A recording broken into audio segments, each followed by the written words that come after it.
Bonsoir à tous. C'est toujours un grand jour pour nous, pour toute l'équipe, de vous retrouver et de partager ce moment avec vous. Merci aux fidèles spectateurs et bienvenue à tous ceux qui viennent découvrir notre travail. Vous dire en deux mots comment s'organise l'atelier. L'atelier théâtre du pôle 94 G16 a lieu toutes les semaines, donc de façon hebdomadaire, 2 heures par semaine. Mais à cela aussi se rajoute, et je tiens vraiment à le signaler, un travail en atelier d'ergothérapie qui aménage des temps pour construire les décors, les accessoires, les costumes et créer l'affiche. Donc tout ce que vous allez voir sur scène a été construit, peint, collé, cousu dans les ateliers par une bonne partie de l'équipe. Et vraiment, je les en remercie. Cette année, l'atelier est composé de 14 comédiens et comédiennes qui ont vraiment fait un travail avec beaucoup de motivation, de constance et d'engagement tout au long de l'année. Je tiens à le souligner, c'est un grand travail. On a passé une grande journée ici aujourd'hui aussi. On est ravis d'être ici. Évidemment, cet atelier ne pourrait pas vivre sans le soutien de nos partenaires, évidemment les hôpitaux de Paris-Est, Val-de-Marne et le pôle 94 G16, évidemment le docteur Cantero, que je remercie particulièrement pour la confiance qu'il vous donne depuis toutes ces années, les villes de Charenton, Saint-Maurice, Saint-Mandé, la ville d'Alfortville qui met à disposition une salle pour les répétitions. Et je vérifie que j'oublie personne, si Cap Étoile et la compagnie de cartel que je dirige avec Philippe Planton. Voilà. Alors, pour ne rien oublier, oui, un grand merci à l'équipe, à l'accueil de l'équipe du théâtre du T2R. Et évidemment, un énorme merci à Christelle Poussine qui nous accompagne depuis toutes ces années pour la création des lumières. Cette année, nous avons travaillé sur les textes d'Anok Levin. Alors pour ceux qui ne connaissent pas, c'est un auteur qui est né dans les années 40, qui est décédé juste avant l'an 2000. Il s'est exercé à de nombreux styles littéraires, la poésie, des récits, des cabarets satiriques, des comédies, des tragédies, des pièces radiophoniques. Il a même écrit pour le cinéma, il a écrit en tout, je crois, 52 œuvres. Nous avons choisi, nous, des textes issus des recueils de cabaret. Donc, vous allez voir ce spectacle. On a essayé de créer un univers pour vous immerger dans ce travail. Anok Levin a cette faculté de rendre visibles les petites vicissitudes de la vie, les micro-événements. Il manie l'absurde de façon très habile et restitue avec légèreté des failles de l'humanité. J'avais envie de vous lire juste un petit mot, juste pour rendre hommage au théâtre, un mot d'Anok Levin, je cite: « Mon avis est que le théâtre est plus séduisant, plus interpellant, parce que vous voyez les choses se passer devant vous. C'est plus palpitant, je ne sais pourquoi. » Anok Levin. Je vais vous demander, pour finir, d'éteindre vos portables. Après le spectacle, vous aurez l'occasion de rencontrer les comédiens et puis il y aura un petit chapeau qui circulera pour ceux qui ont envie de soutenir l'atelier et je vous en remercie par avance. Je vous souhaite un très bon spectacle.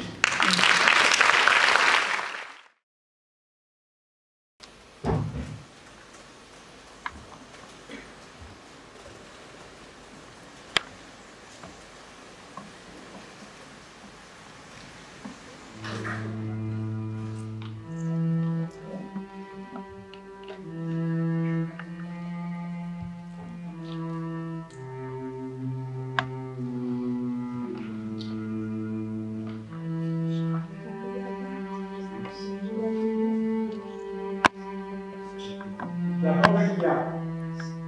On se lève debout et qu'on ne tombe pas, les tranches une si petite plante de pie qui sert de balle. Ensuite, il y a ce grand truc de valise.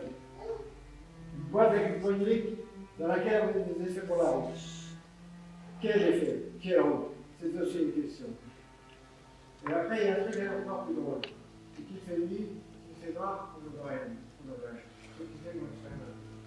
C'est cette combinaison entre les pieds, dans les valises, et la nuit, ils enlèvent les sons. Tout est ici, les sons. Mais ça fait du rôle. Dans sa part, entre deux pieds, ça fait un pas. Tu as fait un pas. Tu n'es plus là où tu étais, et celui-là où tu n'étais pas. Ça aussi, c'est les sons. Tout est si rôle. Encore un pas. Maintenant, ça s'appelle déjà marcher.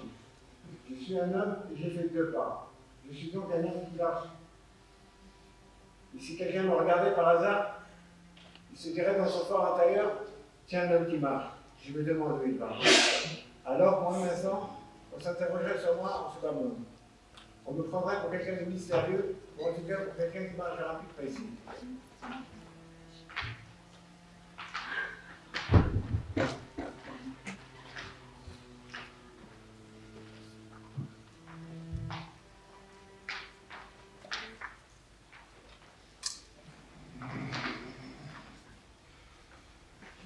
Pardon, excusez-moi. Hey, vous m'avez marqué sur le pied. Pardon, je n'ai pas fait attention, je suis désolé, excusez-moi. Bon, ça va. Vous avez de la chance que je sois dans un beau jour. Sinon, vous m'auriez entendu. C'est moi qui vous le dis. Vous avez vraiment de la chance. Vous de même. Afin de sceller notre réconciliation, accepteriez-vous de me faire traverser la rue sur votre dos? Volontiers.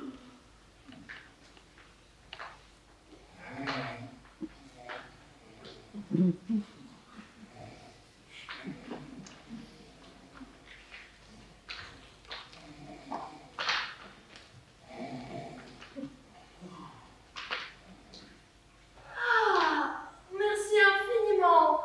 Vous êtes quelqu'un de bien. Vous êtes fondamentalement quelqu'un de bien. Vous de même.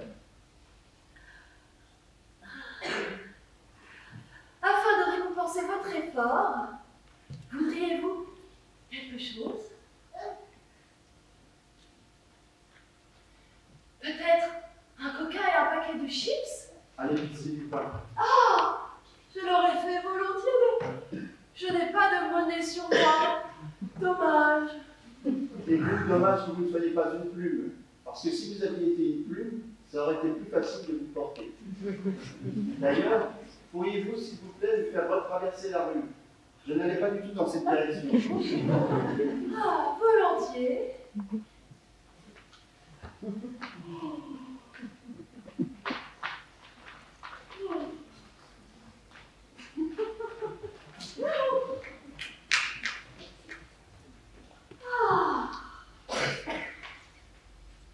Merci.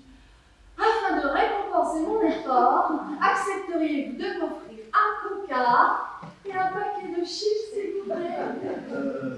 C'est que je n'ai pas de monnaie sur moi. Ah, vous avez dommage. Et dommage que vous ne soyez pas une plume. Sur ce, il ne me reste plus qu'à vous souhaiter une bonne santé. J'ai été ravi de faire votre connaissance. Moi de même, bonne santé à vous aussi.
J'ai déjà un rendez-vous. Dans 7 semaines. fidèle à rendez-vous. Je vais tenter une femme. Vous savez, nous pourrons nous voir en semaine. Que faites-vous lundi? Cela dit, je suis prise. Et que faites-vous mardi, mercredi, jeudi et vendredi? Je suis prise. Dans ce cas-là, que faites-vous le lundi, mardi, mercredi, jeudi, vendredi de la deuxième semaine? Et le lundi, mardi, mercredi, jeudi, vendredi de la troisième semaine? Et le lundi, mardi, mercredi, jeudi, vendredi de la quatrième, cinquième, sixième, septième et huitième semaine? Je suis prise. Dites-moi si je me trompe, mais vous êtes, me semble-t-il, super occupé. Bon, là, je vous ai proposé un rendez-vous pour le mois d'août. J'ai de quoi méditer et me désoler pendant des nuits entières. Je me propose donc de vous arrêter dans la rue la première semaine du mois d'août. Vous pourrez convenir d'un rendez-vous pour le mois d'octobre, novembre, voire début décembre. Bien que décembre soit une très mauvaise période, je doute que vous puissiez me donner un rendez-vous en raison des fêtes de fin d'année. Prenez soin de vous, portez-vous bien.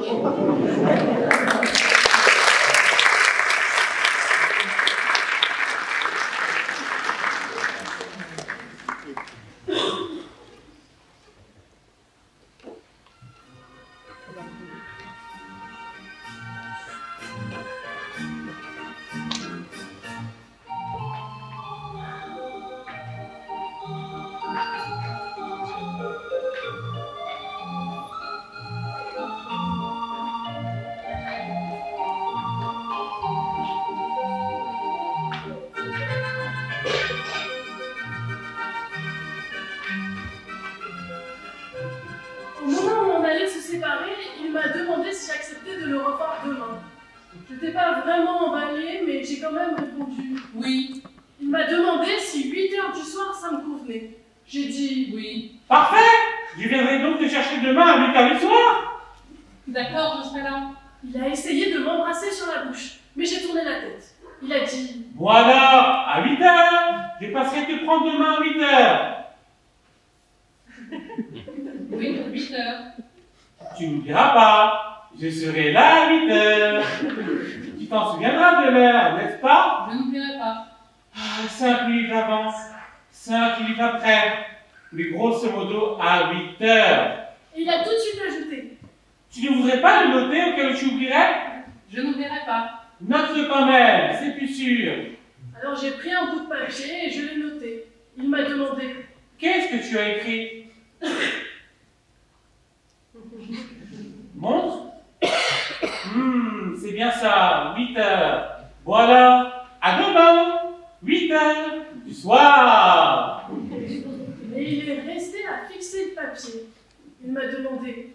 Ce serait mieux si tu l'écrivais en toutes lettres. Alors je l'ai écrit en toutes lettres, je lui ai montré, et il a dit. Tu n'oublieras pas de regarder le papier, n'est-ce pas? Voilà, bonne nuit, à demain, 8 h du soir. Il est resté debout à me regarder, avec dans les yeux la volonté désespérée de me rappeler son 8 h du soir. Et tout à coup, il a sorti de sa poche quelques pièces de monnaie. Il a joué avec, les a laissées tomber, et là, il s'est écrié. Oh, quel hasard! 8 pièces de monnaie! Comme c'est bizarre! Tu sais à quoi ça fait penser? J'ai répondu oui. Ça fait penser? Mais il a continué. Ça fait penser que demain, à 8 h, nous avons rendez-vous! À 8 h, soir. Il y a eu un nouveau silence. Il s'est creusé la tête pour trouver encore quelque chose à me dire. Mais comme cette fois il n'a pas trouvé, il a tourné les talons et il est parti, désolé. De toute façon, je n'avais aucune intention de le revoir.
vie nous donne un peu de satisfaction. Espérons. Oui.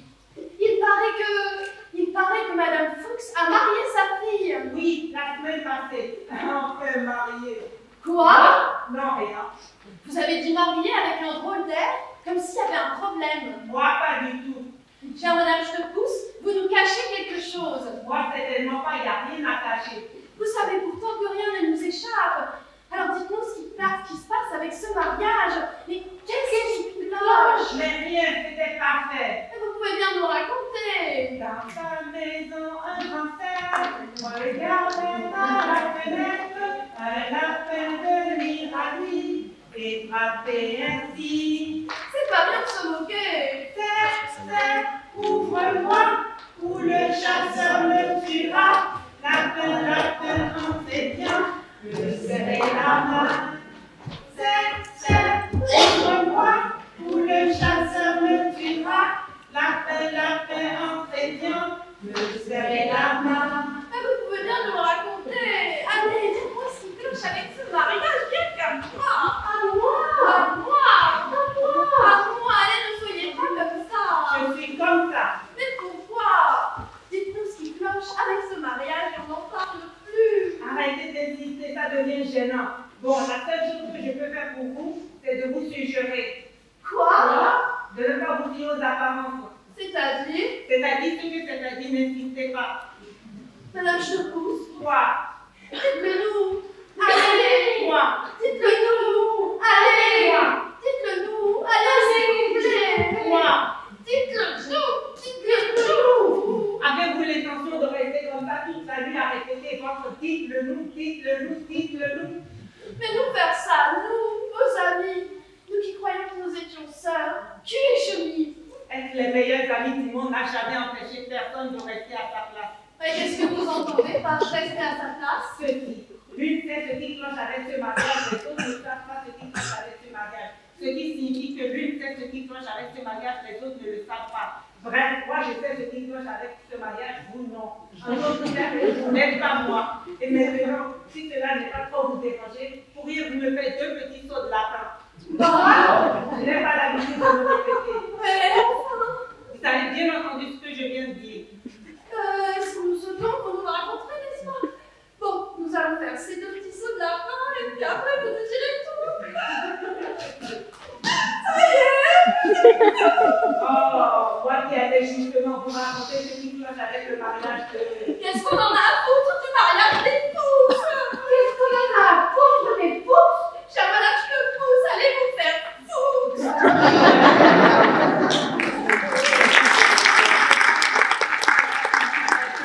permet de vous cracher à la figure.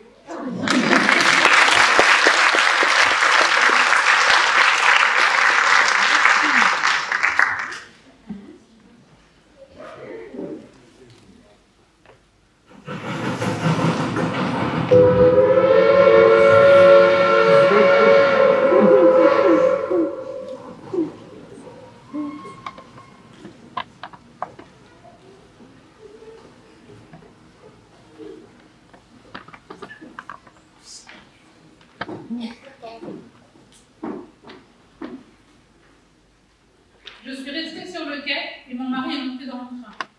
Un instant plus tard, il est apparu à la fenêtre et m'a lancé un long regard triste. Lorsque le train s'est ébranlé, je l'ai vu qui s'éloignait petit à petit, sa silhouette rétrécissait. Emporté dans son wagon, il a rétréci de plus en plus jusqu'à n'être qu'un point dans le lointain. J'ai tourné les talons, mais à ce moment-là, j'ai entendu, juste à côté de moi, le sifflement de la locomotive. Je me suis rendu compte que le train n'était pas parti. Je me suis approchée de la fenêtre du compartiment. Une femme qui était assise là m'a demandé. Par hasard, vous cherchez le monsieur qui a rétréci? Celui qui a disparu dans le cendrier mural? En écrasant ma cigarette, je l'ai vu dedans, tout recroquevillé. À cet instant-là, j'ai compris combien mon mari m'aimait. Lui qui n'avait pas hésité à se réduire à néant pour me faire croire que le train s'éloignait. Alors, respecter sa volonté, je suis partie, réchauffée par la tendresse de son amour.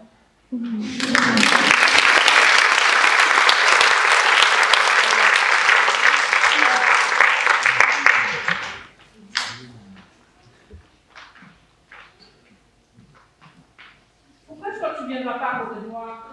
Désolé, je ne peux pas. C'est quoi le prétexte? Ma grand-mère est morte. J'ai un mot. S'il est mort qui? Par mon grand-père.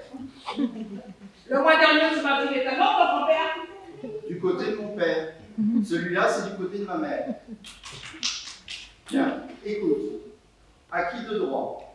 Je, sous-signé, atteste par la présente que, suite au décès de sa grand-mère, mon petit-fils sera dans l'incapacité de pratiquer toute activité réjouissante, et ce pour une période d'1 an. En vous remerciant d'avance pour votre compréhension, veuillez agréer, madame, monsieur, mes salutations distinguées. Pépé. Tiens, regarde. Tu peux quand même venir à côté de moi. On est tout seul, on n'a qu'à rester dans le noir. C'est que j'ai un mot de mon psy qui m'interdit de rester dans le noir quand je suis en deuil. Tiens, regarde. On n'est pas obligé de rester dans le noir total. On n'a qu'à laisser une petite lumière. Oui, mais là, j'ai un mot de mon ophtalmo. Vu l'état déplorable de ma rétine, je dois éviter les petites lumières. On n'a pas allumé normalement.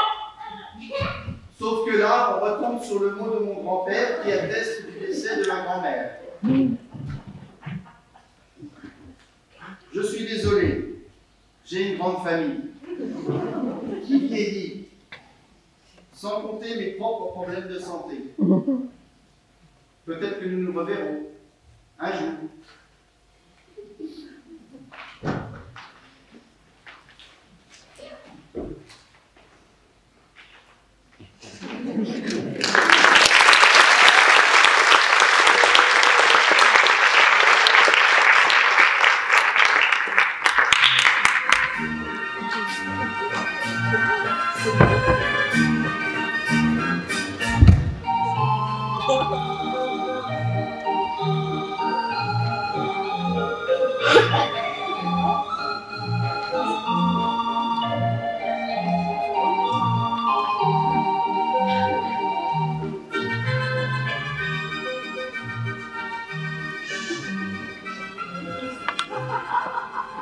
Allô? Oui, Est-ce que par hasard je parle avec Béa? oui, c'est bien Béa. Bonjour Béa, Max à l'appareil. Qui? Max! Je ne connais pas de Max. Si, tu en connais un, mais tu l'as peut-être oublié. Nous avions même envisagé de nous marier, toi et moi. Ah, Max! C'est vraiment toi, Max? Oui, c'est Max. Et qu'est-ce qui te prend tout à coup de me téléphoner comme ça au bout de 30 ans? Plus même. J'étais de passage en ville, je me suis demandé si tu m'attendais toujours. Franchement, au bout de 30 ans? Évidemment, je m'en doutais. Qu'est-ce que tu espérais? Que le temps s'était arrêté?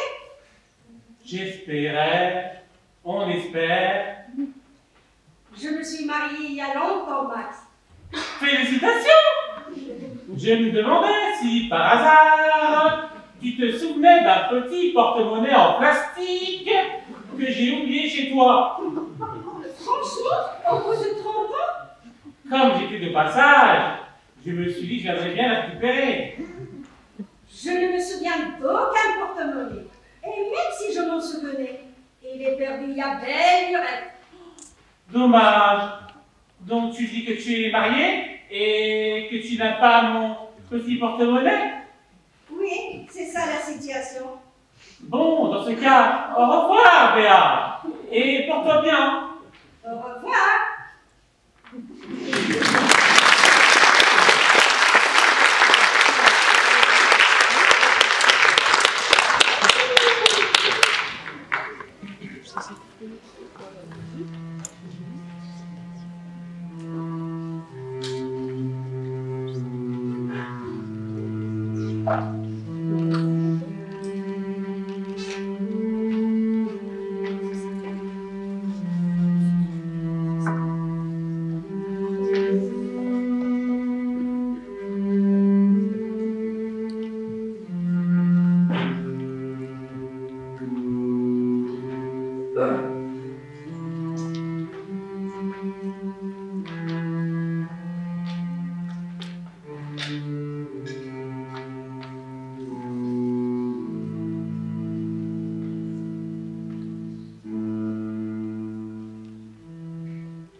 Ma famille et mes amis reconnaissent sans hésiter que je me situe bien au-dessus de la mouche et que toute tentative de trouver des similitudes entre moi et une mouche serait ridicule.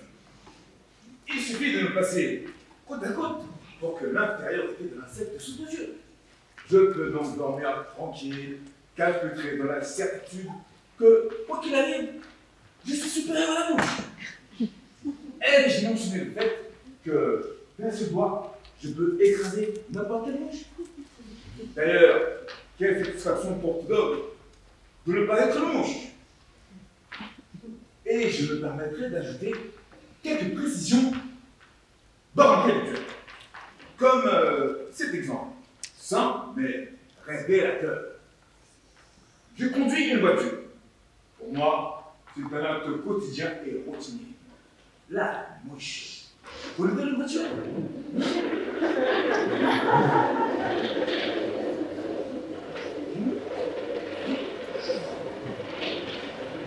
Ah. Jamais la mouche viendra à la cheville de l'homme. Le week-end, quand nous nous réveillons après une grasse matinée bien méritée, et que ma femme pose sa tête sur mon épaule, et qu'elle voit sur la vitre une mouche qui volait. Savez-vous ce qu'elle nous dit? Oh chérie, regarde cette mouche. Elle mourra dans 2 ou 3 jours maximum, tandis que toi, mon amour, tu continueras longtemps à vivre. Alors, je jette mon oreille en direction de la mouche. En général, je la rate. Mais il arrive parfois que la mouche tombe. Aussitôt, ma femme est tête sur l'eau. Et je me demande, chérie, Mais je pleure de joie. Je suis tellement heureuse que tu ne sois pas une mouche. Oh, et là, je suis submergé par l'émotion. Oh, quelle fierté! Oh, quelle fierté de ne pas être une mouche! Gloire à tous ceux qui, sur cette terre, ne sont pas des mouches!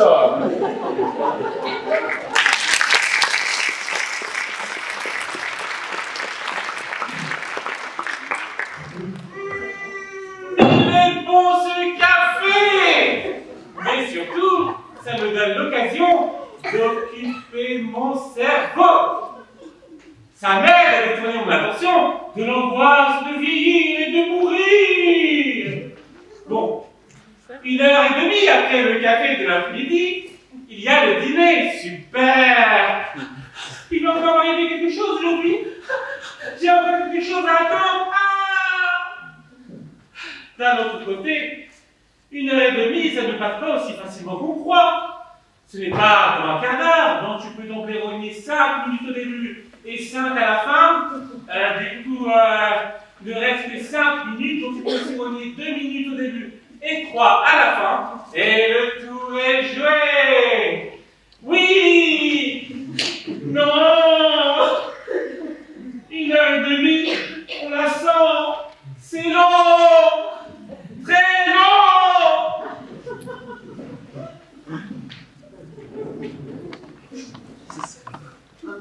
Quelle chance! Voilà que je sentais se faufiler l'angoisse de vieillir et de mourir, quand tout à coup, voilà que surgit un nœud. Monsieur le nœud, fichez-vous le jour de l'éternité, moi avec.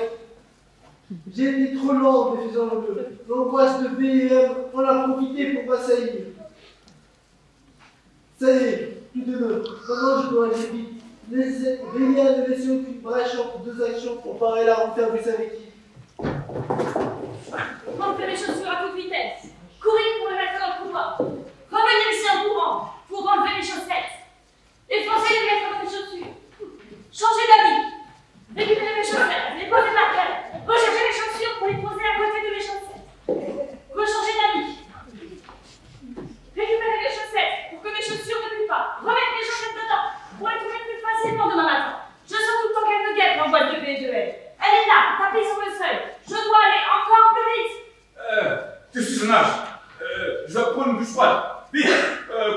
une serviette.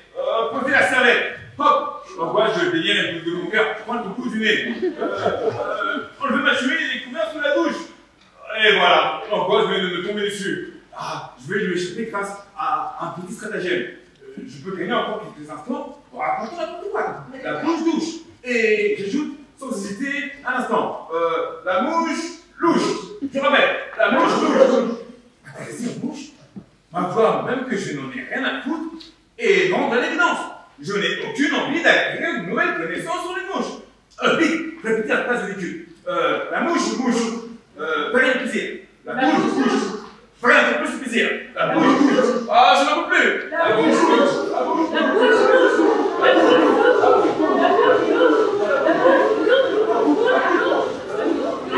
La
bouche louche.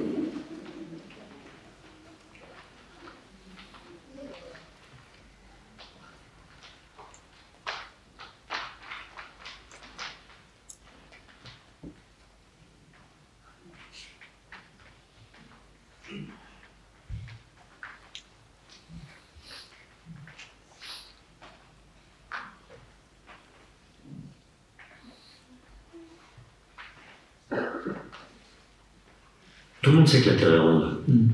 Mais qui sait dire comment on a su qu'elle est ronde, comment on l'a su avant de le voir. Les Grecs le savaient, les Chinois le savaient, il y a très longtemps, les Indiens aussi. Donc ils savaient que la Terre est ronde.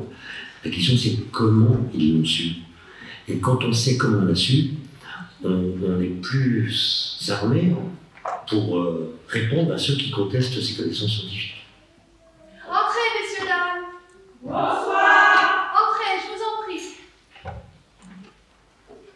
Merci. Nous sommes désolés de vous déranger à une heure aussi tardive. Nous sommes les parents de vos élèves. Aucun problème. Merci. Nous sommes venus clarifier un petit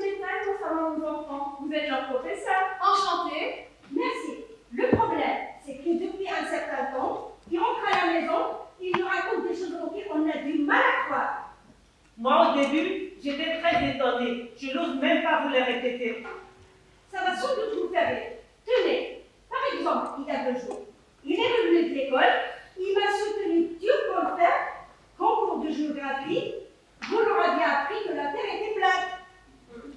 Nous aussi. C'est drôle, non?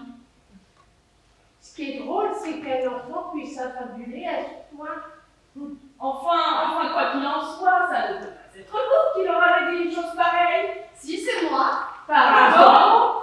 Ah, c'est de l'humour. Bah, pourquoi de l'humour? Pourquoi de l'humour? Pourquoi de l'humour? Vous l'avez effectivement dit que la Terre était plate. Bah oui. Ah, excusez-nous, mais nous savons tous que la Terre est ronde. Oh, nous savons tous, qui ça tous? Moi, par exemple, je ne le sais pas. Ah! Parfaitement. Et laissez-moi vous poser une question simple. Si la Terre était ronde, comment se fait-il que les gens qui vivent de l'autre côté, qui marchent la tête en bas et les pieds dans le sol, ne tombent pas dans le ciel? Eh bien, c'est très simple, la Terre est plate. Si je comprends bien, nos enfants n'ont rien inventé du tout. Mais absolument pas. Et je n'ai pas l'impression de vivre sur une boule. Désolée. Et entre nous, quand vous dites ces gens qui vivent en Australie, avez-vous déjà vu l'Australie? Non. Avez-vous une preuve de l'existence de l'Australie? Car, en y réfléchissant bien, qui essaie de nous faire croire qu'un pays tel que l'Australie existe? Mais l'ambassade d'Australie! Et comment peuvent-ils être objectifs ceux-là, puisqu'ils sont australiens? Si je puis me permettre. Bon, en ce qui concerne la Terre, j'avoue qu'il y a quelque chose dans ce que vous dites. Mais pour l'Australie, franchement... Mais je n'affirme pas que l'Australie n'existe pas. Mais croire tout ce qu'on me raconte comme ça, moi je refuse. Mais ils y sont allés. Mais où? En Australie. Mais comment savent-ils qu'ils y sont allés? Ils ont pris un avion pour l'Australie et ont débarqué en Australie. Mais comment savent-ils qu'ils sont bien arrivés en Australie? Parce qu'on leur a dit. Exactement, on leur a dit. Qui ça, on? Les Australiens. Exactement, les Australiens. Est-ce que c'est parce qu'ils le disent que nous, on veut le croire? Pour vous dire la vérité, la question de savoir si la Terre est ronde ou plate, j'avoue que moi aussi je me la suis posée, sans oser en parler. Pour moi, savoir si la Terre est ronde ou plate, j'ai arrêté de poser cette question. Mais maintenant que je vois que vous voyez la même chose que nous, j'admets volontiers que je n'ai jamais été totalement convaincue par le bloc. Bon, je suis ravie d'avoir enfin trouvé des personnes qui, comme moi, refusent vraiment tousser, tout. Nous faisons preuve de laxisme et laissons libre champ aux imposteurs. Alors eux, évidemment, ils s'en donnent à cœur joie et crient haut et fort que la Terre est plate. Mais c'est exactement la même chose en ce qui concerne l'Australie. Elle n'existe pas. Moi, ce qu'on me montre ne me prouve rien du tout. Écoutez, en ce qui concerne la Terre et l'Australie, je suis entièrement d'accord avec vous. Oui, parce que, en fait, ça se passe comment? Les gens se mettent à vous raconter un tas d'histoires, les journaux écrivent des articles, bref, on en fait tout un plat. Et l'individu normal en perd tout son sens critique. Alors, il suffit qu'il ne se pose que quelques questions. Il arrête de croire tout ce qu'on veut lui faire avaler. Moi, la géographie m'a toujours laissé sceptique. Ce qu'on me montre, c'est des montagnes, des collines, des fleuves, une mer par-ci, une mer par-là. C'est de la science, ça? C'est du tourisme. Des mots, rien que des mots. Nous vous remercions infiniment. Nous avons été ravis de faire votre connaissance. Merci de nous avoir reçus. De rien, vos enfants sont d'excellents élèves, dites-leur de ma part. Nous n'y manquerons pas.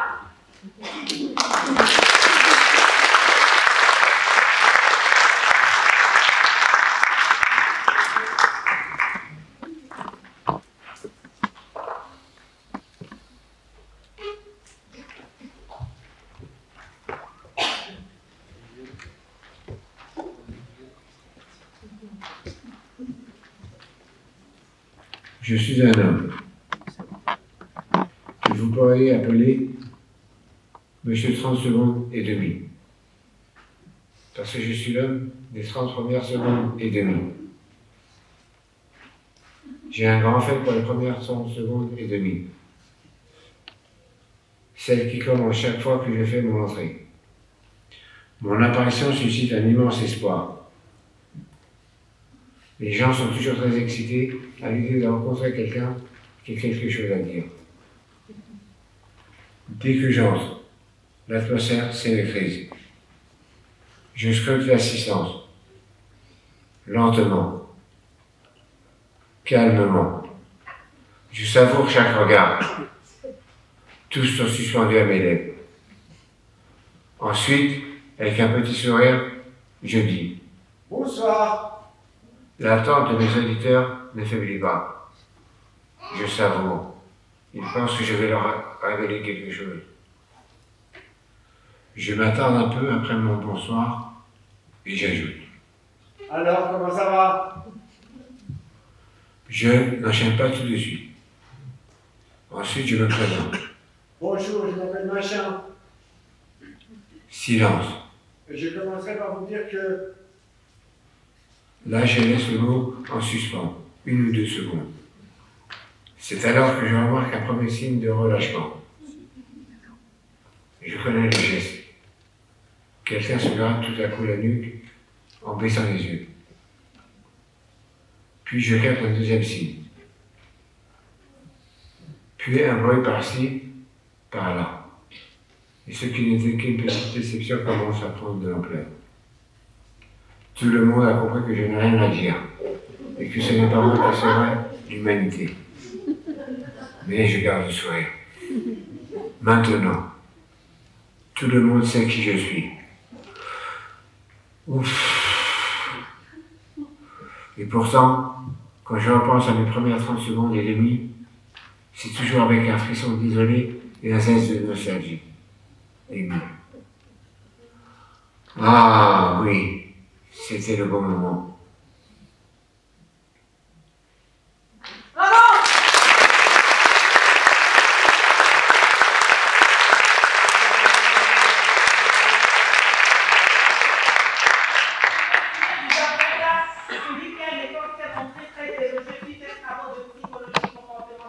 Bien sûr, il lui est arrivé quelque chose? Pas du tout. C'est juste que je l'ai croisé par hasard dans la rue. Et tu sais ce qu'il m'a dit? Il était en retraite de vous apprendre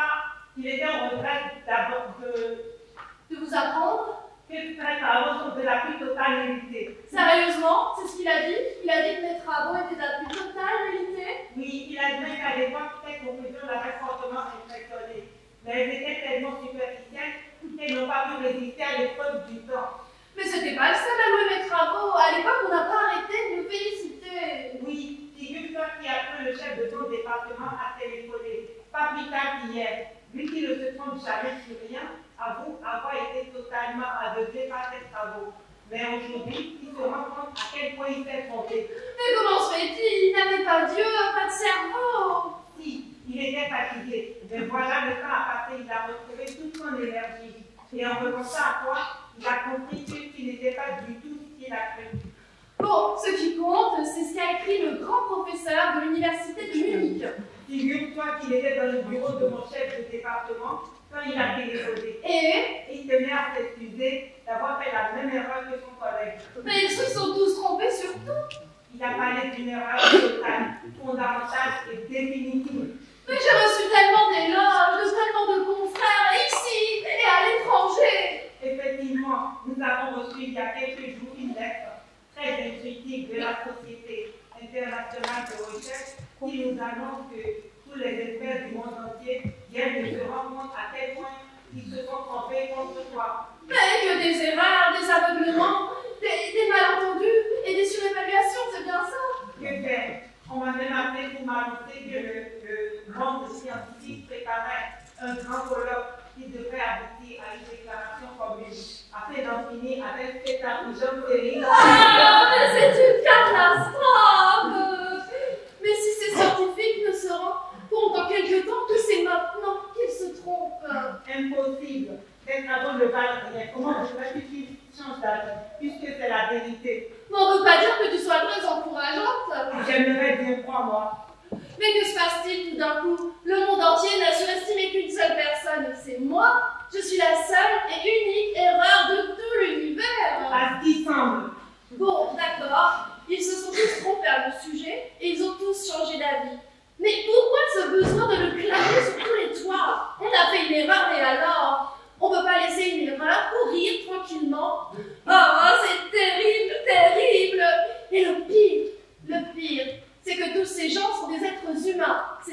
peuvent changer d'avis comme de chemise sous prétexte qu'ils se sont trompés. Moi qui avais tout misé sur le fait que je n'étais pas n'importe qui. C'était une erreur. Ah, ça n'a pas la peine d'insister. Si, il fallait que tu saches toi-même que tu as fait une erreur comme les autres. Et si les autres rechangent d'avis dans 100 ans, ils rechangeront d'avis et se rendront compte à nouveau qu'ils se sont trompés. Impossible. C'est impossible, rassure-toi. Tu as atteint ton minimum. Ah, c'est terrible, terrible, hein, c'est cauchemar.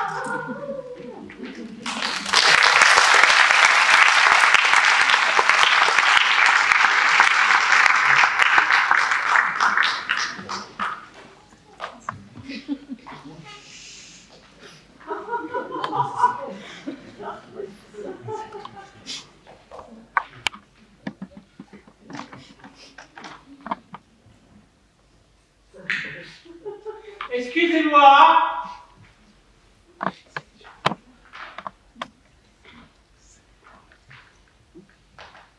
Excusez-moi.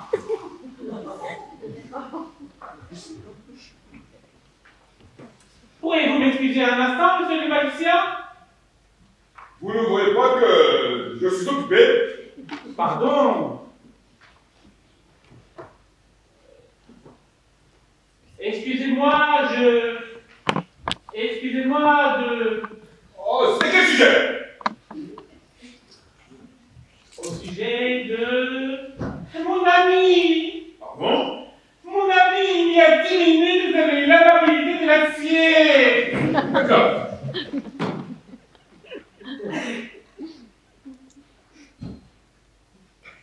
Vous attendez quelque chose? Non, mais... Mon ami. Oui. Vous l'avez coupé en deux. Ça, vous l'avez payé. C'est que elle est toujours coupée. Oui.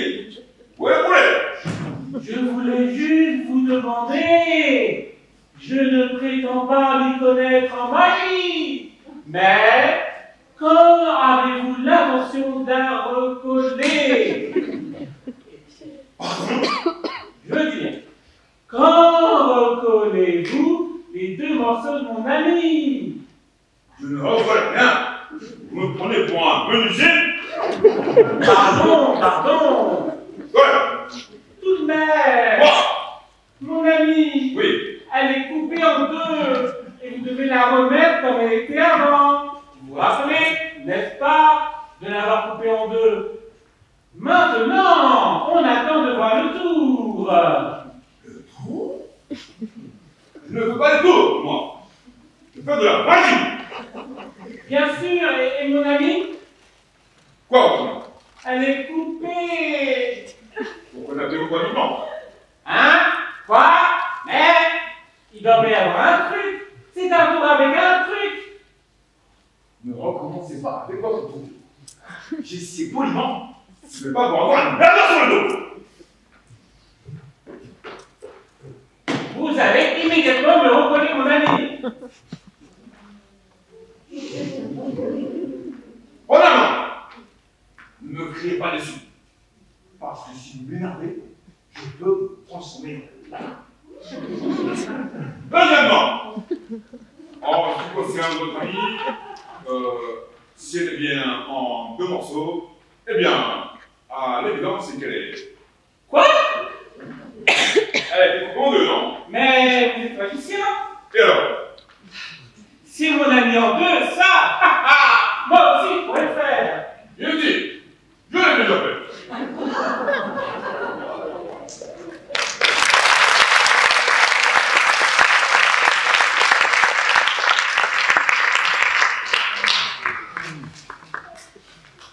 Après. Bonjour. Vous êtes bien Madame Taube? Oui. L'épouse de Marcel Taube? Oui. J'ai une mauvaise nouvelle à vous annoncer. Je vous écoute. J'ai une très mauvaise nouvelle à vous annoncer. Je vous en prie. Soyez forte. Votre mari est mort. Pourquoi est-ce que vous pleurez? Parce que votre mari est mort. Ah ben c'est la vie. Mais il ne bouge plus, il ne respire plus. Ah ben ça ne sera pas bon. Madame. Oui, vous venez de le dire. bien revu? Quoi? Mais pas du tout! Je l'ai trouvé au bord de la route! Mais sur sa carte d'identité, c'était cette adresse! Alors je l'ai ramené jusqu'ici. Alors, ressaisissez-vous, jeune homme. Vous allez finir par me faire pleurer. Ça va mieux?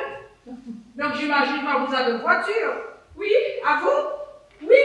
Votre mari est allongé dedans. Puisqu'il était mort et qu'il n'y avait pas d'hôpital à proximité, je l'ai transporté jusqu'ici. Vous voulez que je le montre? Ah, pourquoi faire? Prenez le truc, il est mort. C'est de votre mari, non? Oui. Bah alors prenez-le. Prenez-le vous-même. Ben, c'est vous qui l'avez trouvé. C'est vous sa femme. Quelqu'un vous a demandé de le ramasser? Ça peut être. Il n'a pas agité la main pour vous obliger. Il n'a pas été là. Ah ben c'est parce que je dis. Courage, allez, de là-bas. Mais comment? Ah ouais, non, pas d'accord. Allez, la vie continue. Merci, vous êtes très gentil. Oui, mais vu les circonstances, je crois que nous nous sommes tous dit. Désolé du dérangement. Bonne nuit. Tout le plaisir a été pour moi.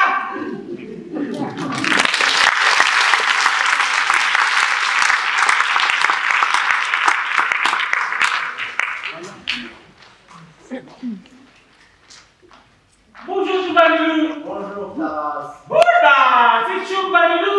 Tu te souviens de lui? Si je me souviens de Choubalou, quelle question? Bien sûr que je m'en souviens. Taras et moi, on était au collège ensemble, inséparables. Alors, comment ça va Choubalou? Moi, ça va, ouais. Donc ça va très mal. Oui, très mal. Nous, en revanche, on va très bien. À part, comme tout le monde, une certaine inquiétude relative à la situation du pays. Taras est ingénieur et mon père entrepreneur en bâtiment. Et moi, parfois, je suis serveur, parfois receveur, parfois rien du tout. Tout va bien pour vous? Oui, ça va plutôt bien. Et pour vous? Pareil. Alors, comment va ta femme, Choubalou? Ma femme est pas très un peu... déprimée? Complètement. Eh bien oui, quand ça va mal, ça va mal. Et comment vont tes enfants? Les enfants ne sont pas... épanouis? Pas encore épanouis. Tout belle, c'est ça? Vous me posez la question? Oui. Oui, tout belle. Est-ce que vous me posez la question à moi aussi? Oui. Tout belle. Et vous, ça va? On t'a déjà expliqué que Taras est ingénieur et mon père entrepreneur. Tout belle. Franchement, nickel. Et toi, Choubalou, comment vas-tu? Moi, ça va, moyen, je me traite. Quel dommage que je ne sois pas vous. Oui, j'avoue que c'est génial d'être moi. Mais c'est pas vraiment génial d'être moi, hein? Vous me posez la question? Oui. Ah, pas génial du tout. Mais est-ce que vous me posez la question à moi aussi? Pourquoi pas? Ah, alors je confirme.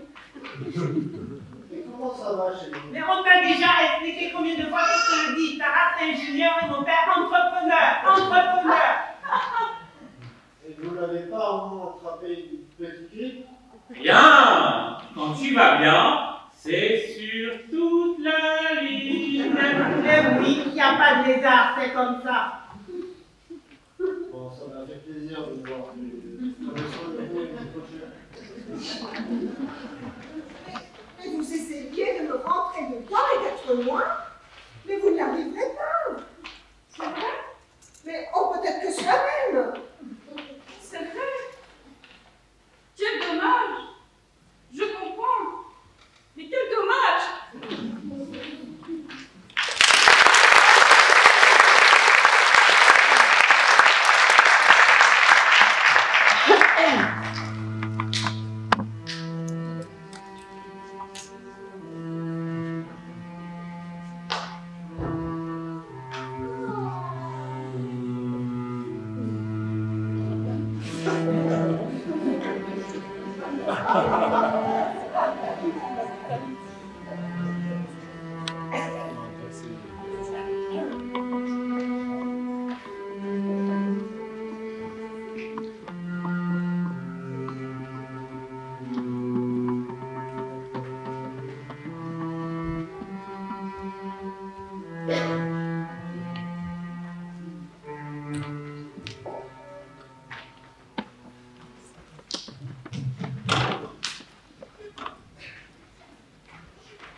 Bonjour, je m'appelle M. Coq et j'ai réservé une chambre. Tout à fait, la chambre est à votre disposition. Je vous souhaite un bon séjour. Merci. Pouvez-vous me donner les ordres des repas, s'il vous plaît? Le petit déjeuner est servi de 7 à 9, le déjeuner de midi à 14h et le dîner de 19 à 22h. Parfait. Et on peut avoir quelque chose pour le goûter? Sûrement, monsieur. Même à 10h? Pareil, sûrement. Même sur la chaud? Oui, monsieur. Et on se couche à quelle heure chez vous? À l'heure que vous voulez, monsieur. Vous êtes dans un hôtel. Même la nuit? Oui, monsieur. Même le matin? Bien sûr. Et on se lève à quelle heure? Pareil, à l'heure que vous voulez. Personne ne me réveille? Non, monsieur. Personne, sauf si vous le demandez. Je peux dormir à midi si je veux? Oui, monsieur. Mais si je me couche à 9h du soir, je ne vois pas pourquoi je prendrais au lit jusqu'à midi. C'est vous qui voyez. En plus, ça me faudrait le petit déjeuner. Vous pouvez le prendre à midi si vous voulez. Ah, je suis pas obligé d'assister au petit déjeuner? Bien sûr que non. On peut dire qu'il faut respecter les libertés individuelles. Et j'aurai ma clé ou au moins faire pendant la nuit? Vous avez votre clé, monsieur. Oh, avec votre clé? Oui, monsieur. Et qui me protégera? Contre quoi? Et je ne sais pas. Je peux me réveiller tout d'un coup. Et si je pleure? Pourquoi pleuriez-vous? Je ne sais pas. Et je peux avoir peur plus loin. Vous allez toujours téléphoner à la réception. Personne ne peut m'ouvrir? Personne, monsieur. Je peux vous poser une question? Est-ce que je peux utiliser l'ascenseur pour monter dans ma chambre? Bien sûr, monsieur. Oh, elle est géniale! Je monte tout de suite dans ma chambre et je prends mon bain tout de suite. Ça vous va? À moi? C'est comme vous voulez, monsieur. Vous n'obligez pas à prendre mon bain tout de suite? Certainement pas.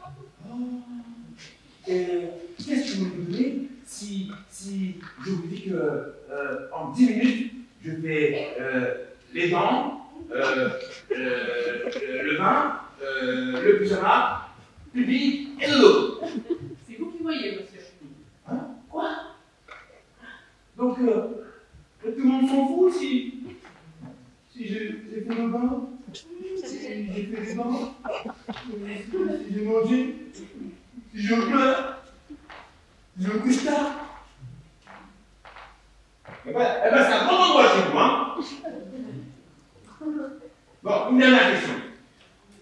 Qui viendra me couvrir? Mais personne, je vous couvrir tout seul. Ah bon?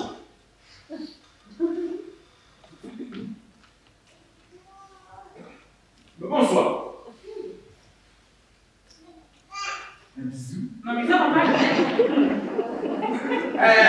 Je peux vous dire que je suis extrêmement déçu.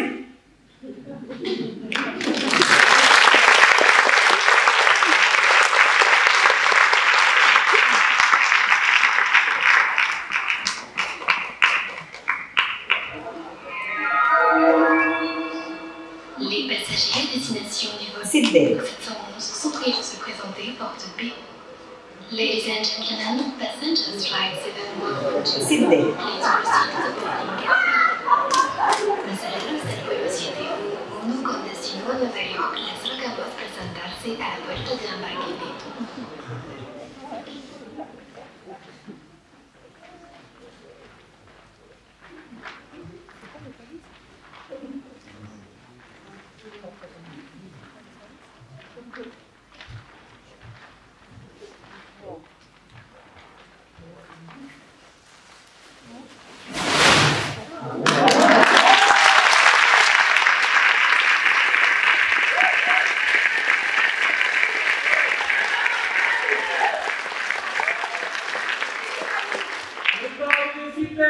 On a pu voir un tas de choses parce qu'on a vu des guides géniaux. Ils nous ont amené voir des églises. On a vu des églises à Rome, des églises à Florence. Des églises à Venise.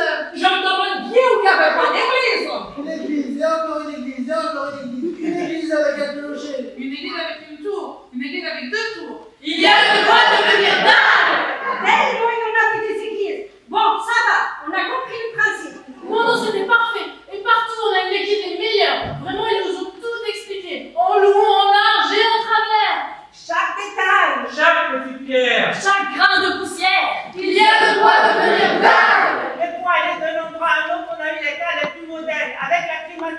le chauffage. Et des sièges super confortables. Et on a roulé. Et on a roulé. On en a vu des choses, des paysages. Encore des paysages, et encore des paysages. Là, il y avait une maison toute ronde. Là, une maison avec un clocher. Là, un champ. Là, une forêt. Et là, un village. Et encore un village. Assez. Mais on a eu le temps de faire plein d'autres choses. C'était pareil en Suisse. Une maison et encore une rivière et encore une vallée et encore une montagne. On a eu le temps de voir plein de choses. On a été à Londres. Alors là, génial à Londres. On a été dans un cabaret. Mais en Suisse aussi, on est dans un cabaret. Non, en Suisse, c'est des églises, comme en Italie. Le temps était superbe. Comme en Italie, c'était à Londres. On a fait des achats, des t-shirts, Des manteaux. des bottes. C'était super. Et les hôtels avec petit déjeuner complet. Mais là-bas, ils ne donnent rien au petit déjeuner. Pas d'œufs. Pas de salade. Juste une tarte gruyère avec de la confiture. Et encore du pain grillé avec de la confiture. Un coup à la mûre, un coup à la prune. Combien de confitures on a pu ingurgiter? Apportez-nous quelque chose d'autre. Il y a de quoi devenir dingue. Mais c'était fabuleux. À en perdre la boue. Un vrai cauchemar. Ils nous ont calés avec tout ce qu'ils ont fait. Sur ce plan-là, c'était au-delà de toute espérance. Ça, c'est parce qu'on a été chercher les agences de voyage les plus chères. On a été séduits par tout ce qu'ils nous ont proposé. Et ils nous ont tout donné. Ils nous ont fait courir comme un troupeau de moutons. Il y a de quoi devenir dingue. Ah, ça, on en a vu des paysages. Et des musées, et des églises. On n'a rien compris de ce que les guides nous montraient. Mais ils n'ont pas arrêté de parler, de tout expliquer en long, en large et en travers. Ils sont baragouinés, baragouinés. Quel cauchemar! J'ai cru que j'allais tomber malade. Pas un instant de répit. Il y a de quoi devenir dingue. Où est-ce que vous voulez encore nous traîner? On n'en peut plus. Montez, descendre, montez, descendre. Profitez, profitez, et encore profitez. Et en Suisse, on a volé au-dessus de la terre et en dessous de la terre. À Londres aussi, au-dessus de la terre, en dessous de la terre. À Londres aussi. Au-dessus et en dessous. En France aussi. Au-dessus